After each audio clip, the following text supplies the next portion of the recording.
very much, and it's really a pleasure to be here. I'm going to apologize in advance if I have a coughing fit or lose my voice. My apologies, but it really is an honor to be able to talk to you this evening and to share some of my experiences with working in the area of the human gut microbiome and diet. I sort of came in to the microbiome through the back door, having been trained in nutrition, and as Steve Hursting and I were discussing, it gets to the point where you can't ignore the gut microbiome. And so what I'd like to do this evening is to talk a little bit about what is the microbiome, how do we characterize it, because this really has been what has brought us to where we're at now research-wise and why this is such a hot topic. Talk a little bit about how does our gut microbial community develop, what affects it, how does it affect responses to diet, and just briefly how it's associated with health and disease. So some of you may say, well, I've never heard of the microbiome until maybe 10, 15 years ago. And it's not surprising because the word did not exist. The term microbiome is attributed to a researcher, Joshua Lederberg, who defines it as the ecological community of commensal, symbiotic, and pathogenic microorganisms that share our body space. And really the key operative words here are ecological community.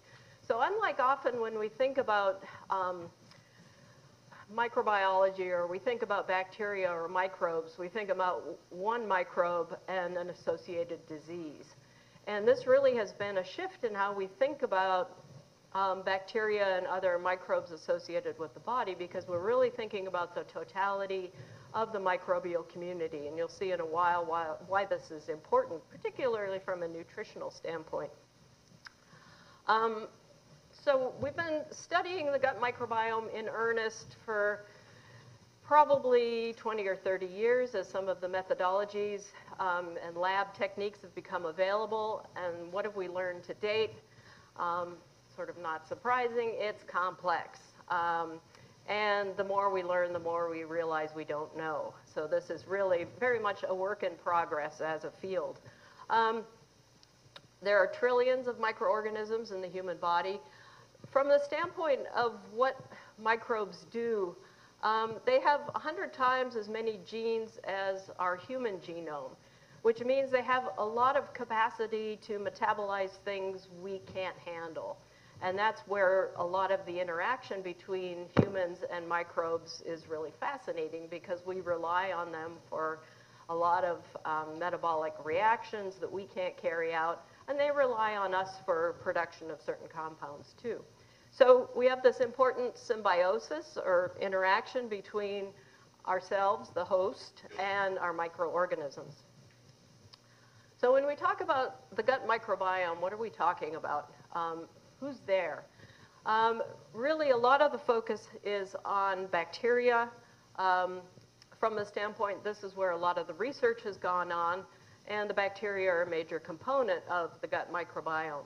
But at the same time, we also have viruses present, we have protozoa, we have fungi.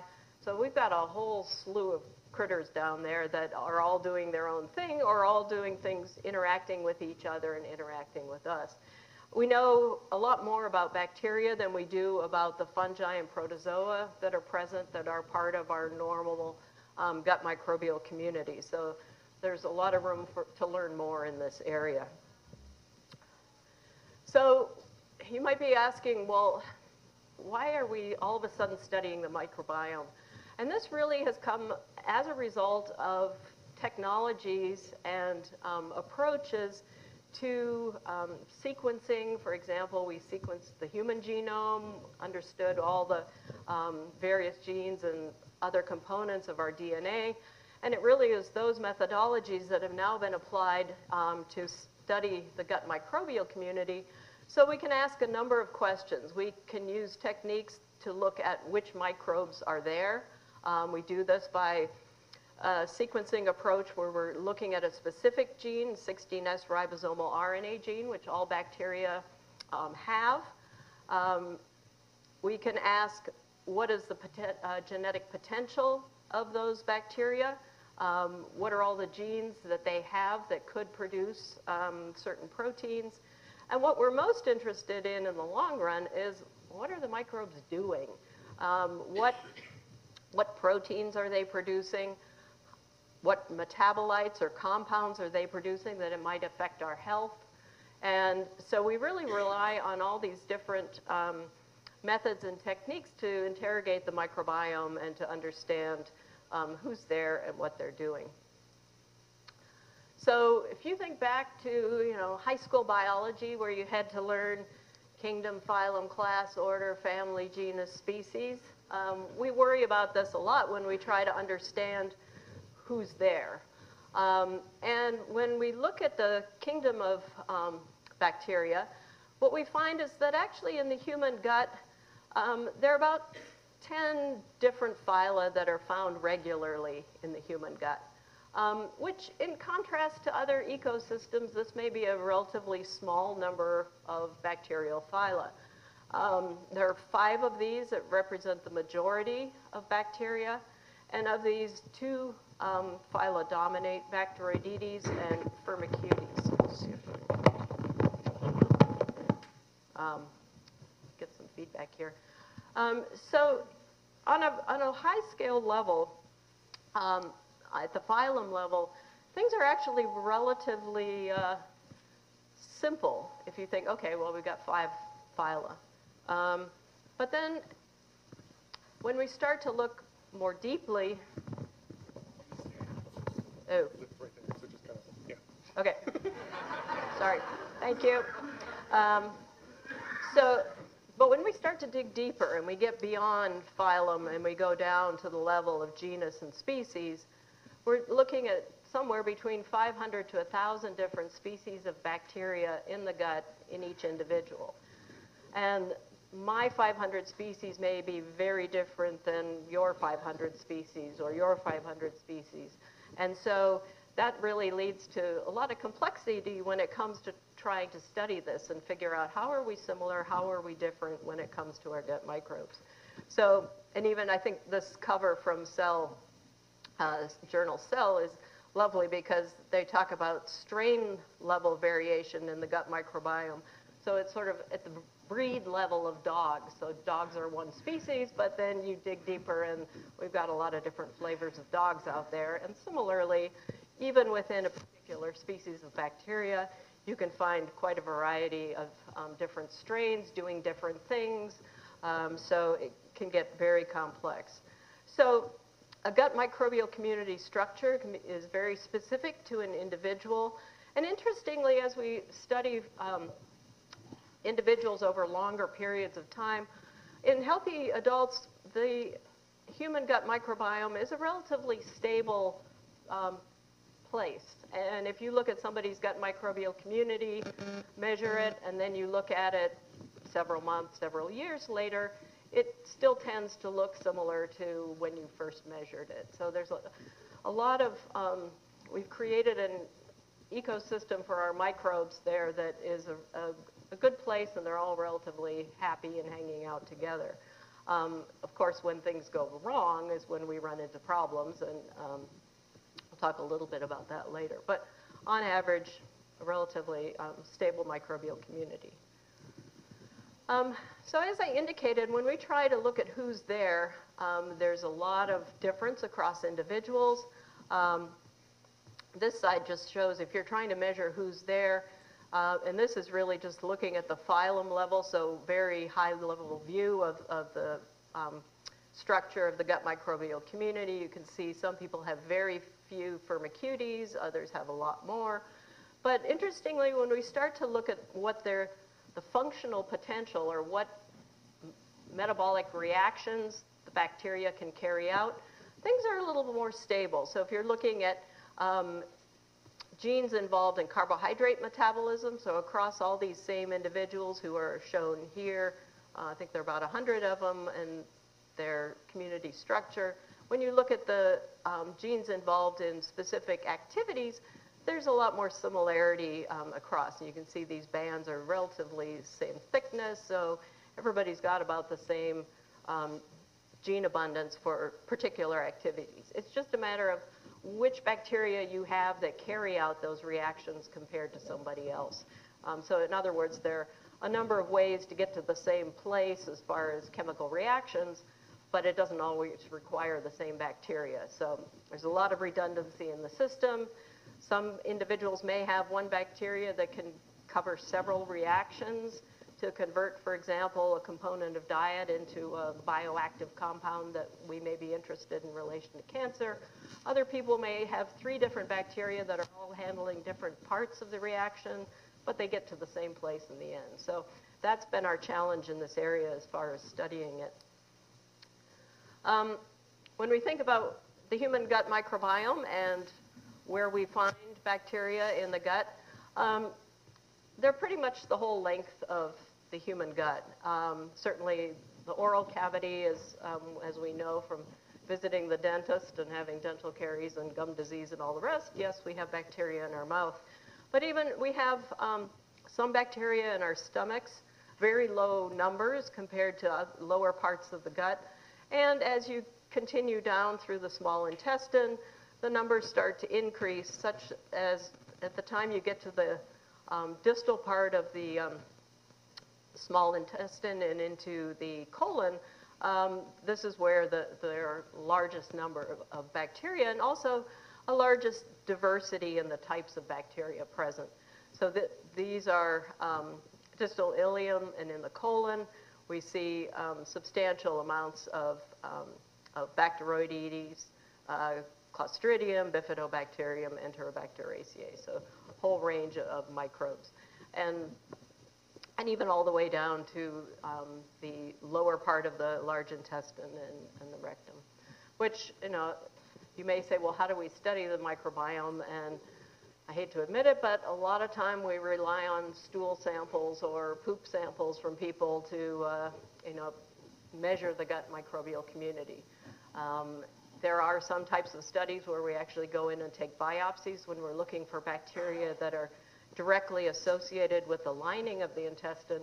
But for the most part, particularly in nutrition, where we're interested in what are the bugs in the main lumen or tube portion of the gut doing with our diets, that we can rely on fecal samples very effectively. So how does the gut microbial community develop? It's pretty much thought, and depending on, for the most part, most data would suggest that in utero, exposure to bacteria is very, very low. There may be some microbes that are present during pregnancy, but certainly the unborn has very few microbes associated with it. And it's really as a result of being delivered, either vaginally delivered or by C-section, that you acquire your first microbes. From the standpoint of looking at the microbial community structure in babies, we see differences depending on whether or not an infant is breastfed or formula fed. And as solid food gets added, you start to see with these circles that the colors change on the, as far as what are the main contributors to the overall structure of the bacterial community. So early on with both breastfeeding and formula feeding, heavily dominated by Actinobacteria, Firmicutes, and Bacteroidetes. And then as you start to add solid foods, and certainly with weaning, looking in toddlers, again, it gets more complex, unless in the case of antibiotic treatment, where you tend to knock out certain groups of bacteria, gets less complicated.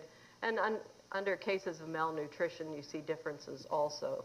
And then through adulthood, there's some differences between individuals who are a healthy body weight versus those who are overweight or obese. And then, although we don't have as much data for the elderly, we start to see changes again, 65 to 80, and then in the very old, over 100 years old, we see differences in that context. So most of these data that we have are unfortunately cross-sectional. That is, we take a snapshot of 100 people from across a number of different age groups, and we don't really have good data on what happens within a single person over extended periods of time to really get a good handle on what does this look like over time. So this is an area where we need information. So factors that may modify the infant gut microbiome, certainly maternal health and the microbiota composition of the mother is important in the interaction between mother and infant. I mentioned birth mode, whether or not vaginally or C-section delivered, antibiotic exposure early on, breast milk versus formula feeding. Breast milk, there's some exposure to live bacteria through the breast milk, as well as, even more importantly, human milk oligosaccharides, which are a series of very complex sugars that are made as part of the breast milk that serve as food for the bacteria in the infant gut. And this is very important for development of the gut microbial community, but it's that interaction of the gut microbes with the infant's immune system that's very important in development of the immune system. And this is an area that we're beginning to, not me personally, but researchers in this area are beginning to recognize just how critical that gut bacterial immune system interaction is for developing a good solid immune system. So what about feeding the gut microbiome? Welcome to Anton's. How many in your party? About 39 trillion. And that's what I often tell people. I said, you're not only eating for yourself, you're eating for your whole microbial community. And don't forget them down there. They're waiting for dinner too. So from the standpoint of, as we talk a little bit about some of the kinds of foods we eat and how we make food choices, don't forget the bugs. So gut microbial metabolism is very complicated, and it really is driven by the gut bacteria's goal to obtain energy and nutrients to live and reproduce. Same thing we're trying to do as organisms. As I indicated, the microbiome has a lot more genes at its disposal than our human genome does, and that means that gut microbes can carry out reactions that human gut enzymes or metabolizing systems cannot. Things like fermentation, which we hear about in relation to dietary fiber handling, a couple of other reactions that help them handle proteins, aromatic fission, which is to break apart ring structures in carbohydrates and other sources, and another bunch of hydrolysis or deconjugating enzymes.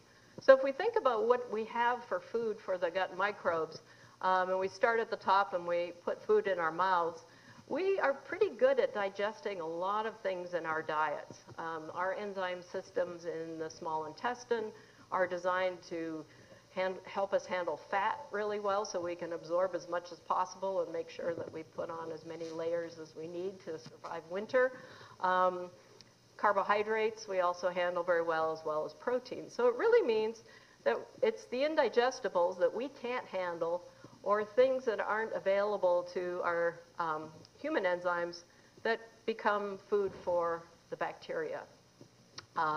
So certainly dietary fiber is a big component, and there's a major push to encourage people to eat more sources of dietary fiber in order to feed the microbes.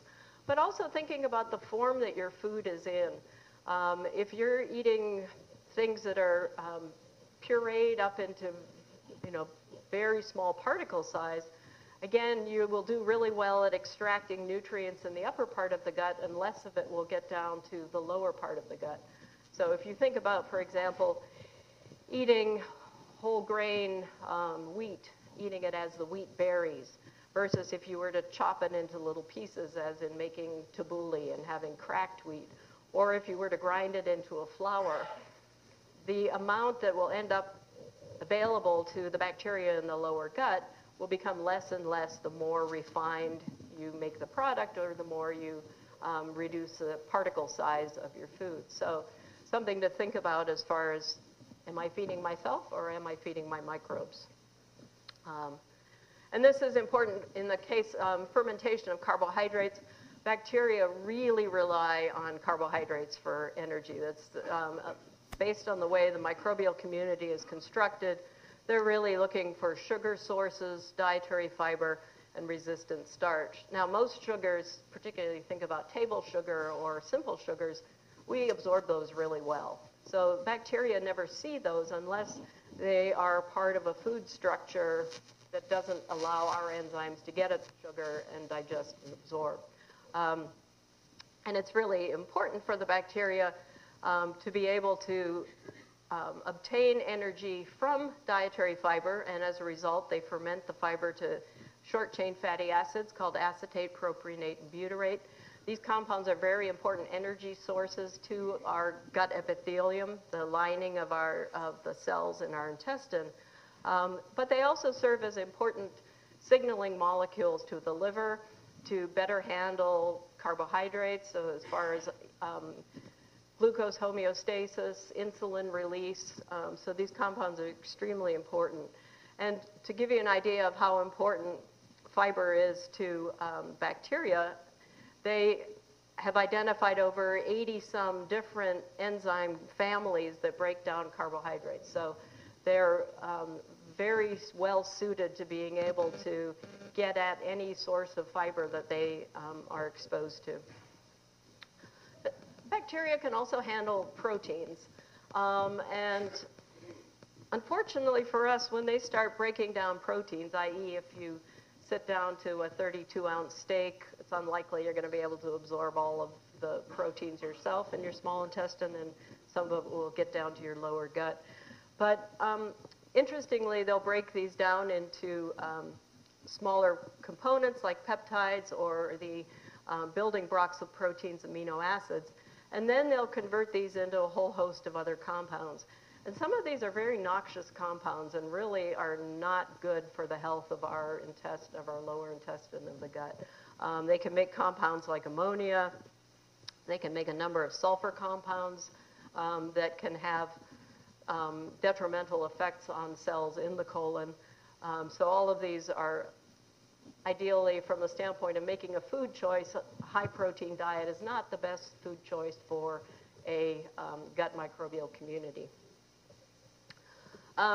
So how do we know how diet affects the gut microbiome? We have data from a number of different sources, both observational studies where we've looked at different populations and also looked at individuals with different food pattern consumptions. And then also we can do controlled dietary interventions where we feed people food for a certain amount of time and look to see what happens to their gut microbiome. This is just showing differences in gut microbial community structure in children in rural Africa versus in an urban setting in Europe. And even if just looking at the colors and the number of pie pieces and their distribution, you can see they're very different. These kids in Burkina Faso have a number of bacteria that are well able to handle dietary fiber. Children in this area rely heavily on grains as a source of food, and so the bacteria know what to do when the kids are fed. In contrast, the European kids have a lot more firmicutes, which really reflects a more varied diet, reflects a variety of different substrates or food sources for the gut. Also, we found, and this is an area that we're working in now, is that people who follow different dietary patterns have different microbial populations. There are a number of different ways that we can characterize people's usual diets. Things like the Healthy Eating Index, or according to Mediterranean diet patterns, or DASH diet, which is often used for lower blood pressure and lower cardiovascular risk. And but we haven't really used this very extensively to try to characterize diet, but it certainly makes some sense because when you, excuse me,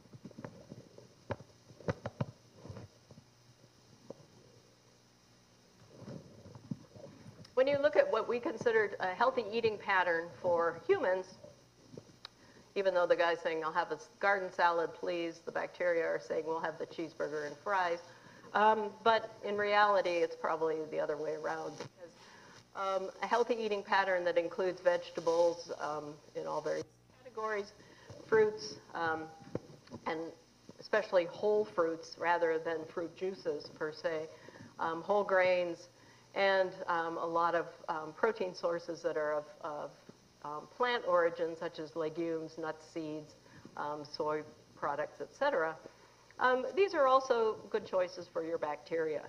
And we found in a recent study that we conducted, this was in a large study in a group of participants who were part of a multi-ethnic cohort in Hawaii, that if we look at a healthy eating pattern, that really the diversity of the gut across all of these individuals was very much driven by whether or not people were eating more fruits and vegetables and whole fruit, as far as those who had a better diversity versus not.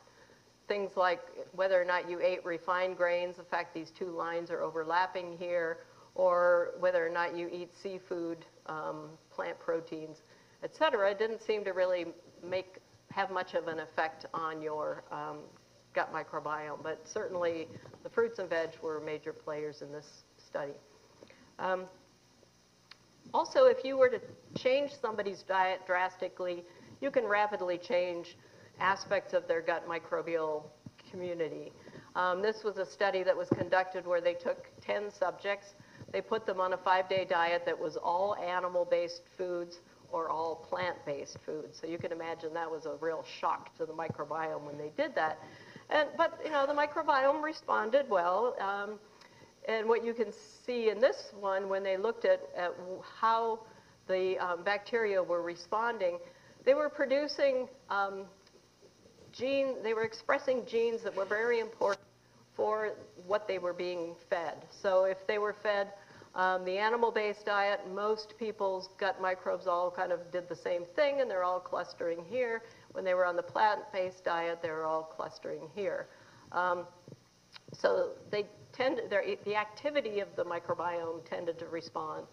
At the same time, the overall structure of the microbiome, i.e. who's there, really didn't change. And for some people, that's what this one's showing. When they have a dot over them, there's really no difference in their microbiome whether or not they're on a plant-based or an animal-based diet. So some people, based on their community structure, are not responding in any great extent. So I think that's always been something that's been interesting. People think, okay, if I just change my diet completely, at least in the short term, it's not going to have a major effect.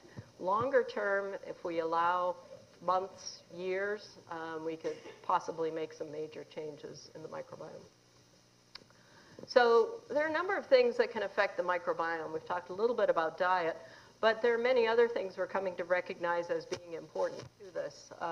Besides birthing and infancy and life stages, drugs that we take as far as pharmaceuticals, other aspects of our lifestyle, stress, exercise, other components, all of these have the potential to affect the microbiome. I think the pharmaceutical drug effects are one of the areas that we really have very little information.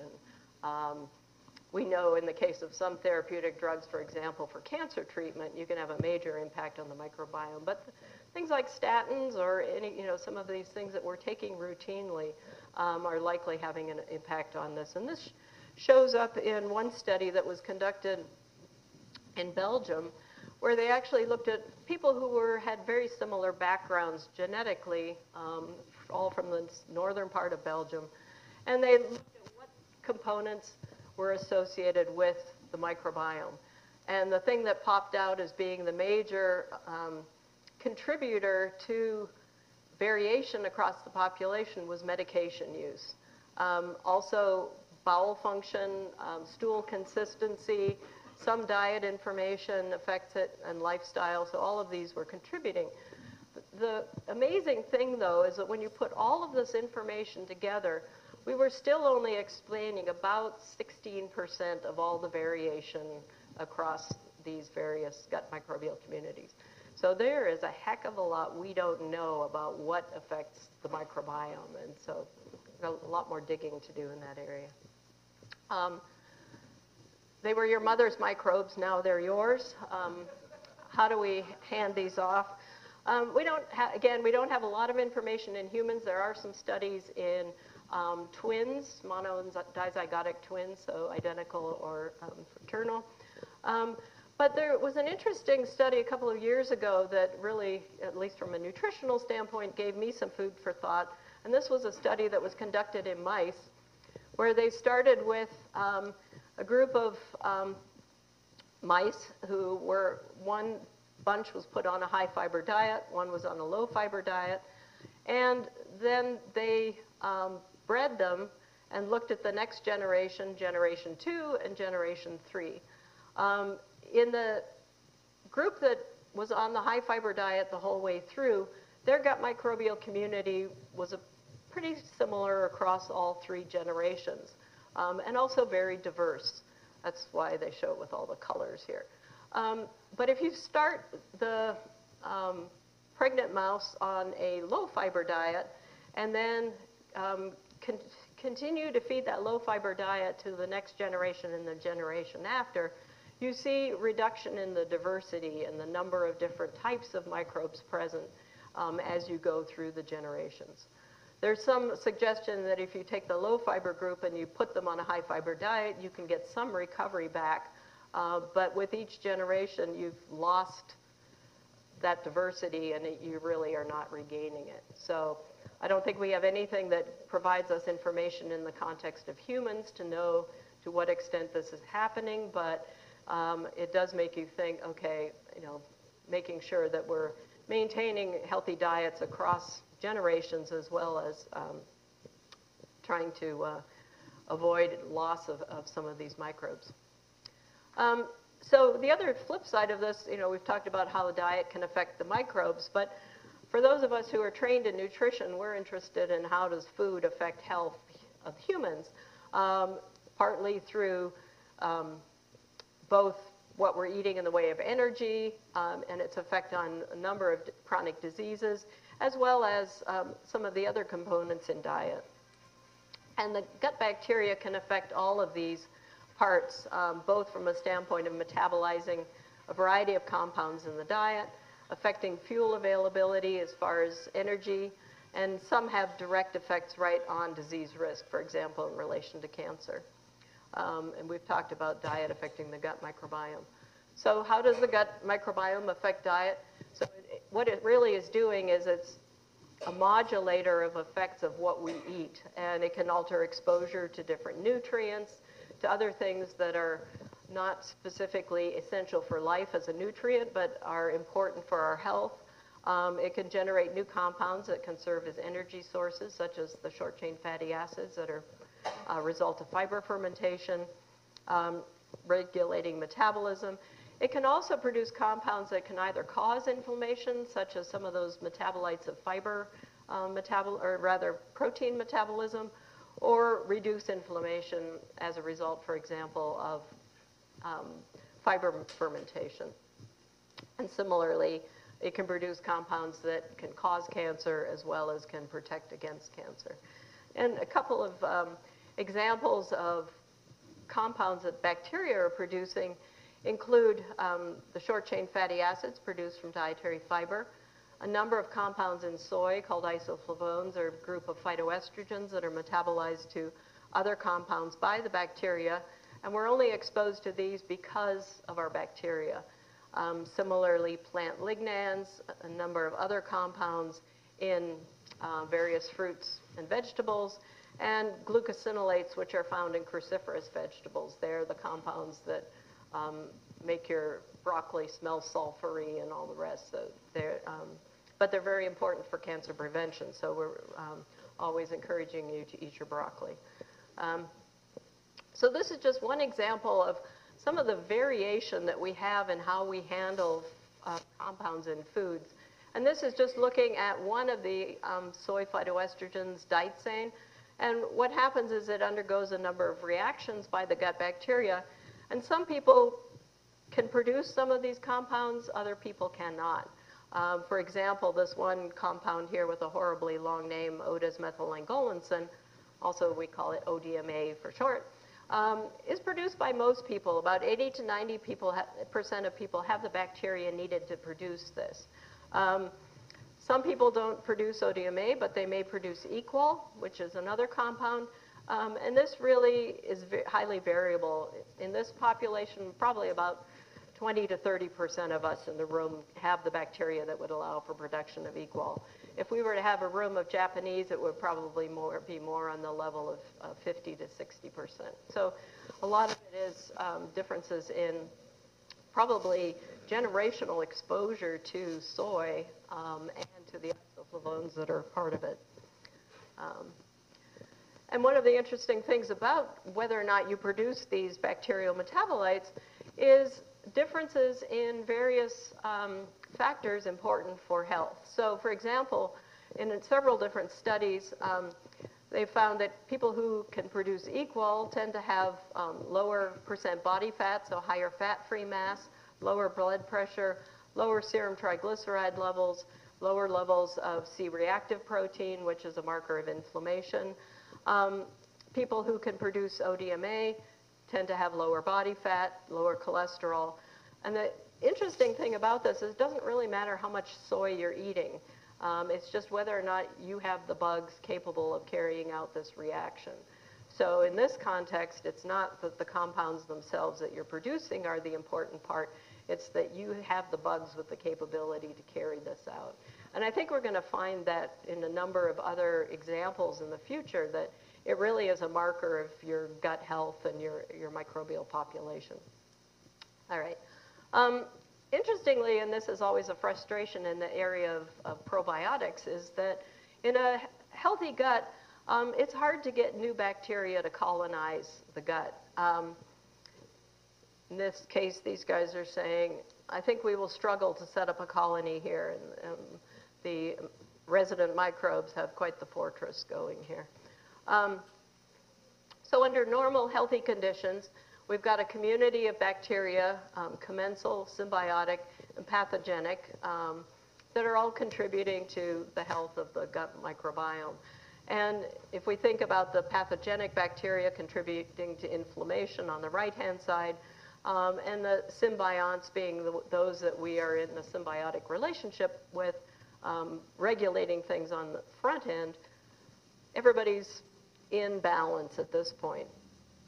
However, if there's an imbalance, for example, extended period of antibiotic use or some other insult to the gut, you can end up with a dysbiosis, or a situation where the gut microbial community is out of balance. And as a result, some of these less desirable bacteria are contributing to greater amounts of inflammation and a disruption in the activity of the microbial community. Of course, we can blame everything on our gut microbiome. So who left the toilet seat up? It was my gut bug. Oh my gosh, you blame me for everything. And it sort of seems that that's where we're at the moment. The laundry list of diseases that have been associated with the gut microbiome is growing by the day. And this is just a list of some of them, certainly those related to bowel disease, irritable bowel syndrome, inflammatory bowel disease, colon cancer, as well as many of the metabolic diseases, obesity, diabetes, metabolic syndrome, non-alcoholic fatty liver disease. But there are a number of others here too that also show up. One of our challenges is often we see associations, i.e. people with the disease have a different gut microbial community than those who do not have the disease. But many of these diseases, we haven't figured out whether there's a causal relationship. Is it that the bugs are causing the disease, or is there something else that's changing both the gut microbial community and the disease risk? So that's something that's ongoing. But we do know that when we can manipulate the gut microbiome, we can affect a number of different processes, very important to reducing obesity and maintaining host health, again, through many of the compounds that I mentioned as far as short-chain fatty acids, effects of different bacteria, on these processes. And similarly, this is another area where we sort of say, yep, the gut microbiome is doing everything. A lot of the compounds the bacteria are producing serve as signaling molecules to the brain, i.e. you've eaten, you're full, stop eating, or feed me more because my gut bugs are still hungry. And also a number of neurologic diseases have been associated with disrupted gut microbiome. So just to summarize, I think we have growing evidence that the diet affects the microbiome and therefore the effects of the microbiome on the host. Certainly the gut microbiome can be modifiable by diet. We just don't have some very long-term studies in humans. In animal studies, we know a lot more about how quickly you can change the microbiome, but in humans, we haven't conducted these studies substantially long enough. Huge amount of variation between different microbial communities and individuals that we haven't been able to explain. And as I indicated, although we see a lot of associations between the gut microbiome and disease risk, we don't know the causal relationships very well in relation to those. So a lot of work to be done, a lot of research is needed. And so I'll end there, and the couple here sitting down to dine says, everything is dandy, our intestinal biomes are joyous. So thank you very much for your attention.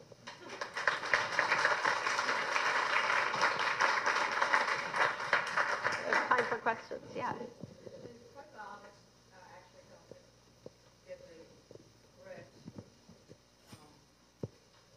bacteria in. So it depends. I think my initial feeling is that particularly for individuals whose gut microbiomes have been disrupted, if you've been on antibiotics, you've had multiple colon cleanses for various procedures, probiotics can help reestablish your normal bacteria. It's not that your normal bacteria have disappeared completely. They've gone into hiding in nooks and crannies, and by helping to provide probiotics. But if you think about the complexity of our gut microbiomes being 500 to 1,000 different species, a probiotic is usually just a couple of bacteria, maybe 15 to 20 max. So it's not going to solve all the problems, but it can help under certain circumstances. And the other piece that's very important are what we call prebiotics, but they also are things just like dietary fiber and other food sources that are part of our usual diets, or should be, in order to feed the microbiome. So it's sort of you can't just give a probiotic without feeding them what they need in order to survive. So the fiber component will be part of that. Yeah.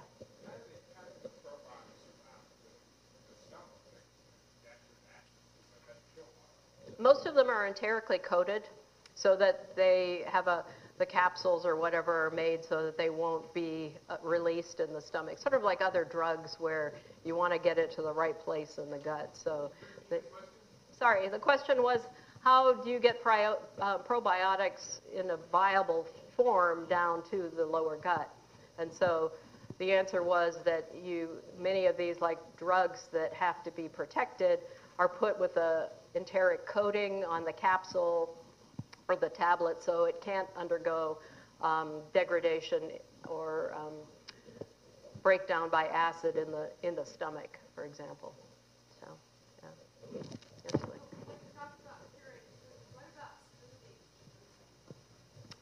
You know, I'd really love to do a study where I could do a side-by-side of the impact of eating my strawberries as whole strawberries versus a smoothie, because I think we would find that what the microbiome sees and does with what you've consumed would be quite different.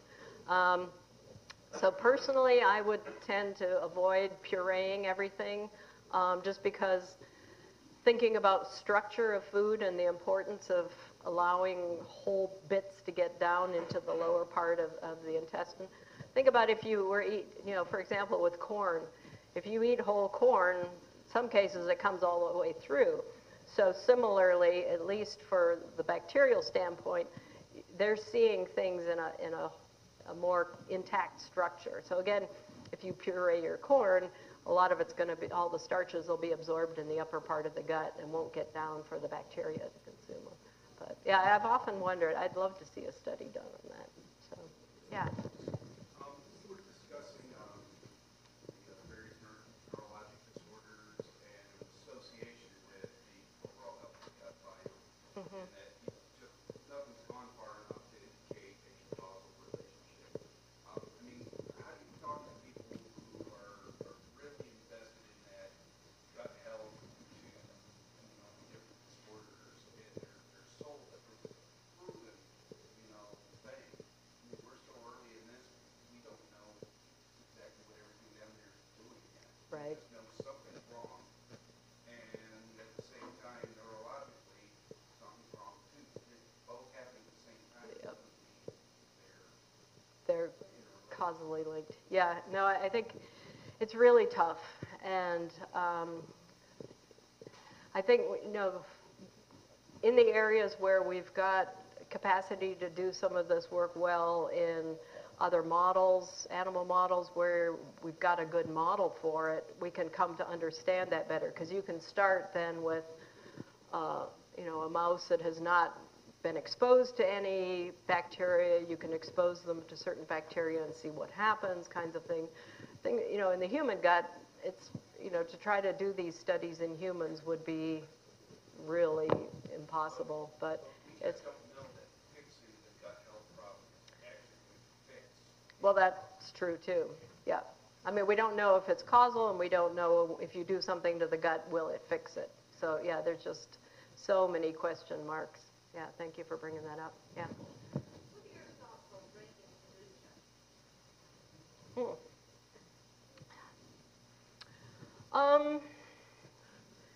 Well, I mean, I sort of put it in the same category as eating yogurt with active cultures. I mean, I expect some of them will reach the gut and, may be present, whether or not they will be part of your intestinal community for extended period of time. I mean, if you're drinking it once a week, do they stick around, or do you have to be drinking it daily?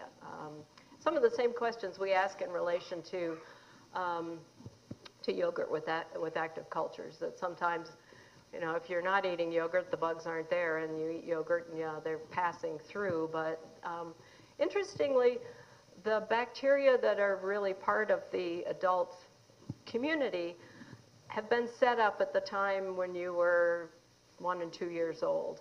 And so your immune system has decided on the basis of what bugs were around at that time, who should be there and who shouldn't. I mean, that's very simplistic, but it's fascinating, too, to think we've established that connection early in life. And I'm going to blame everything on my mother and what she fed me when I was 2, because, that's a really important time in life. But I would, as far as the kombucha, sure, why not? Yeah. Are you a believer in, maybe, I hate to say overuse, but that so many people taking so many antibiotics and they're disrupting causative side effects? Do you think that's I mean, I think there are certainly data to support that is a problem, and definitely in children, in relation to risk for overweight and obesity in kids has been associated with some of these factors. I think any time when we can, certainly we have antibiotics for a reason, but taking them because we have a virus is not a good idea. So, making sure they're used for the appropriate reason, not only from the standpoint of our own gut microbial communities, but also just where we're at in relation to risk of antibiotic-resistant bacteria. And so there are a number of reasons why we want to be careful there. Yeah. I saw a graph up there, a circular graph, that permacuties, but the fact that it's permacuties, is how come when you get older you have so many more of those things? Yeah, so firmicutes are one of the phylum of bacteria, and typically Bacteroidetes and firmicutes are the main large groups of bacteria in the human gut. And why they shift with aging is not entirely clear. It may be partly changes in diet. It may also be changes in the immune system that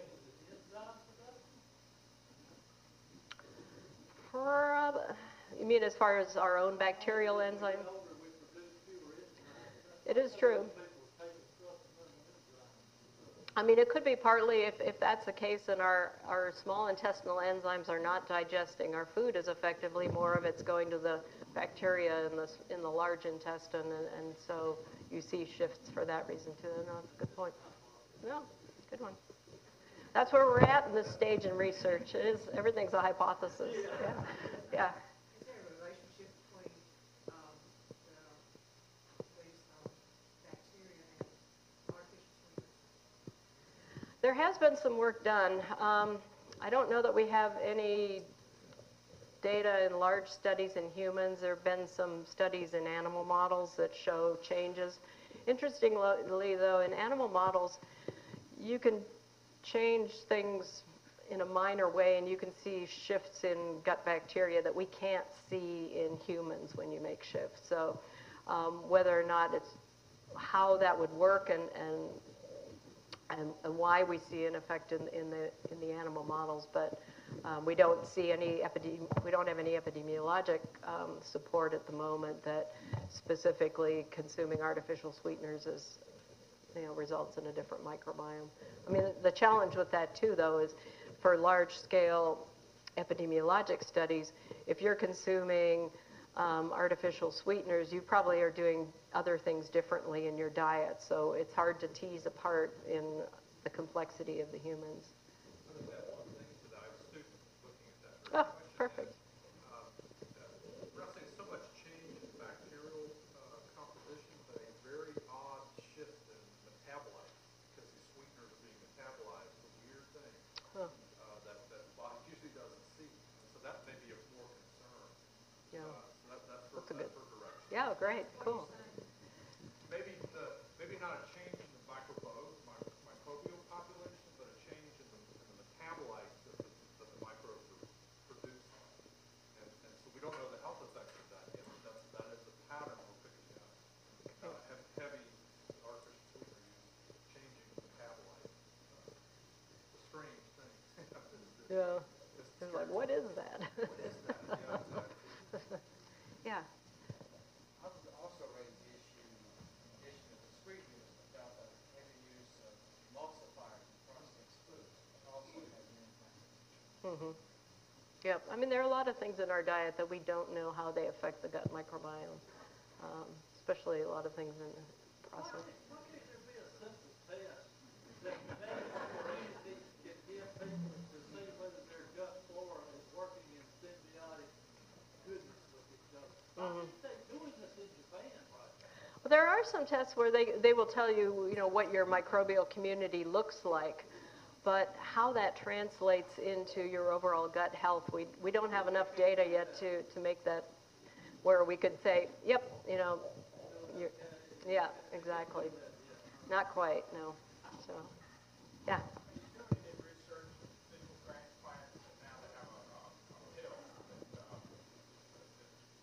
Yeah.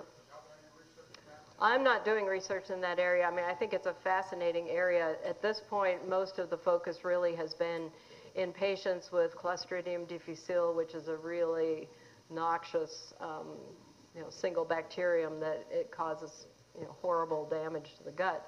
And in those individuals, for many of them, it's a lifesaver. As far as the impact on other aspects of human health, I haven't been working in that area. Can I ask a follow-up question? Catherine Hoffman told me a story where a woman had C. diff, and she had to, the bacteria didn't have a stool bag, Mm-hmm. and the donor was a daughter. She was kind of average weight. The daughter was obese. Well, she for years had not had a proper weight. And when she had the transplant from her daughter, within 30 days, she gained 15, 20 pounds and stayed there. She couldn't Yeah. go back to her normal weight. So obviously there's a link. Well, and certainly there are animal models that show, if you take the stool from an obese mouse and you put it in a lean mouse, you can cause these alterations. And I've heard other descriptions of people who have gone through a fecal transplant who've ended up with, substantial weight changes too. I think we just, these are sort of individual case studies, but we haven't really gotten to the point where we've amassed all that data to know how that works out. But yeah.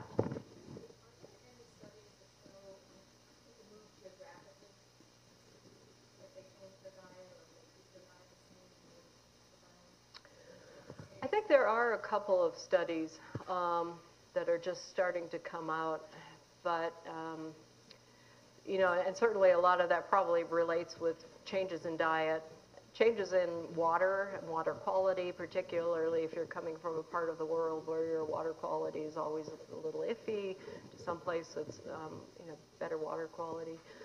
So there a lot of, certainly diet is a component of it, but I would say yes, we see this. We also see it in people who travel and they go somewhere and they, they're researchers, so they collect their stool samples and then they analyze it. And, interestingly, they went to Thailand, their microbiome changed substantially, and they came back and it took several months to get it back to where it was at. So these things happen, yeah.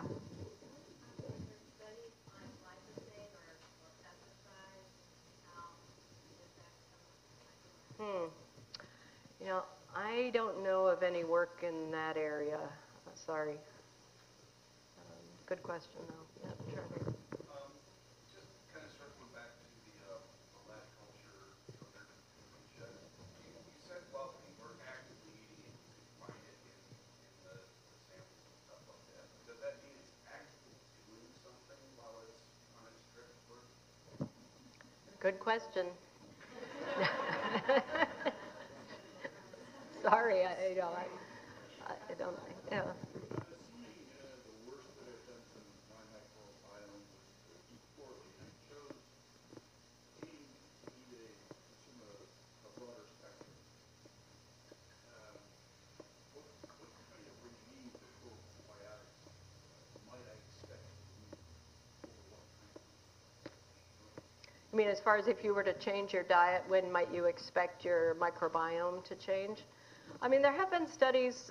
There was one study where people were put on a Mediterranean diet, and they were seeing changes in the microbiome at about 6 months to a year. Some people responded more rapidly than others, but it's probably, even though we can do short-term studies and we can show some changes in a very short term, to really get a new established gut microbial community is probably going to take a longer time to allow that change to happen. So does it follow 6 months to a year? I mean, I don't think we really don't have a good handle on it, and it probably varies quite a bit from person to person. But I would say, if you're going to give it a try, make sure you give yourself, more than a couple of weeks to expect a change. I mean, you want to be able to, Oh, so, well, the probiotics are unlikely to take residence in the gut unless you have a compromised gut microbial community due to antibiotic use or whatever. It's going to be more that they're going to help your gut bugs get back on track because they'll provide a setting that allows for the community to reestablish itself. So if you're healthy, you're eating well, you probably don't need them. That would be my suggestion. You probably don't need them if you're healthy and eating well, yes. Yeah, I mean, that might be a time to think about it. Yeah. Follow-up question. If you're on an antibiotic and you get yourself, unbalanced, how long would it take to get rebalanced? It depends. It's interesting. I mean, there've been some studies where they actually put people on specific antibiotics, and then they look to see what happened to their microbiome several months later. Then they put them on antibiotics again, look to see what happens. And for some people, within a month, their microbiome looked like it did when they started before the first round of antibiotics. For a couple of the other people, there was a decrease in the microbial diversity, a decrease in certain members of the community, and with each subsequent antibiotic treatment, they were losing more and more. So I think it's very individual dependent, but it's a little worrisome when you sort of see those types of data and you think, okay, you know, I don't want to be losing any of my community, so to speak. And that's, yeah.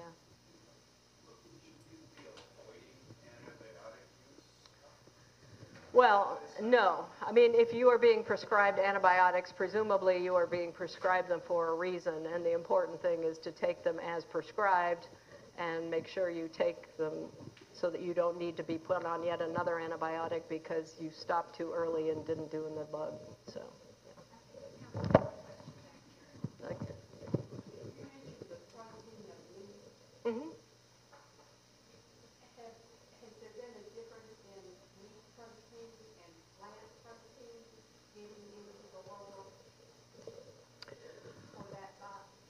Yeah, I think, you know, plant proteins would get into the lower gut too, but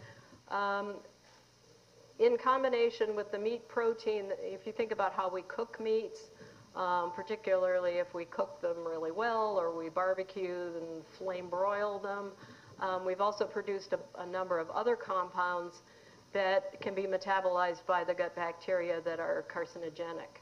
So, you know, a plant protein, although it could be made into a few noxious compounds, in a bean, for example, a kidney bean, you've got a lot more starch than you do protein, and the starch is going to support the bacteria more so than the protein in the bean would. Yeah. So I'm always struck by the great questions that folks come up with and how many of those questions can't be answered at this point because we just haven't gone as far as we all would like to go in the research. This is a political commercial. When you see your senator, when you see your congressman, tell them we need funding for the NSF, for the NIH, so that there are monies available to do the kinds of research and get to the answers to these questions. Yes, here, here. May not All right. help us,